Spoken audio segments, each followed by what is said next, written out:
All right, I'm back with another recipe, and I promise you this is a recipe you do not want to miss. Today I'm going to be showing you how to make this steak fried chicken. Make sure you watch to the end. Let's get to it. All right, to 1 cup of all-purpose flour, you're going to add 1 teaspoon of garlic powder, a half a teaspoon of salt. You're going to add a teaspoon of the paprika as well, 1 teaspoon of onion powder. Next, you're going to add a teaspoon of your favorite Cajun seasoning. And then finally, you're just going to add a half a teaspoon of pepper. You're just going to mix that in there well. All right, in another dish or a shallow bowl, you're going to add your 2 eggs. You're going to add in a half a cup of milk, of whole milk. And then you're just going to whisk those all in together until it's evenly blended. Next, you're going to get your cube steak. I just got 4 4-ounce cube steaks.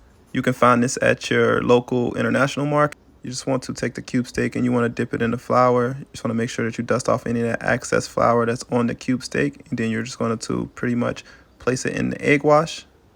And then you're just going to repeat it again. So we're going to dump it in the egg wash, flip it, and then we're going to add it back to the flour for the final coating. And then we're just going to place that to the side.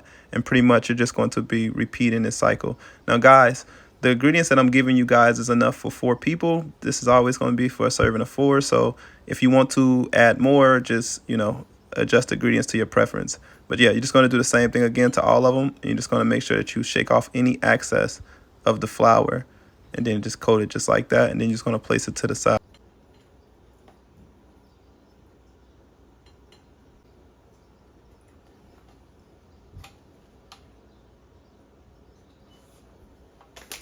All right, now that you're done coating, don't forget to clean your station. It's always good to keep everything close by. So I like to keep everything within arm's reach. All right, into a hot pan, you want to add you some avocado oil, or you can use any type of high smoke point of oil that you would like. I like using avocado oil. You're just going to place your steaks in, and you're going to brown them on each side.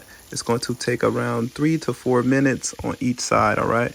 Now, guys, while you're doing this process, don't forget to heat up your oven. Go ahead and turn the oven on to 350 because we're going to place these in there just to keep the steaks warm, all right? And then you're just going to pretty much repeat the cycle with the last 2. And then next, we're going to add our flour. We're just going to whisk in our flour now. It's time to make that gravy. Now, guys, listen, this part is a little bit complicated. You're going to have to add in 2 cups of whole milk to the flour. That was 1/4 cup of flour as well. And you're just going to whisk it in there. The slower you do it, the better. But I got ahead of myself and I accidentally just, I lost my patience. So if you lose your patience like me and you just end up dumping it all in there, just stay above it and just adjust the temperatures. And as you see, I just keep the area clean because you don't want any cross contaminations, even though you can't cross contaminate flour. But, just keep it clean. We don't want any issues. And it's going to get messy. But just try to keep it clean the best you can. But you want to keep whisking it until it starts to smooth out just like that. You're just going to add you some salt, pepper. And if you want to be extra, add you a little Cajun seasoning of your favorite choice. I use Creole seasoning. Really good. Gave it a nice little pop. That way it won't be bland, okay?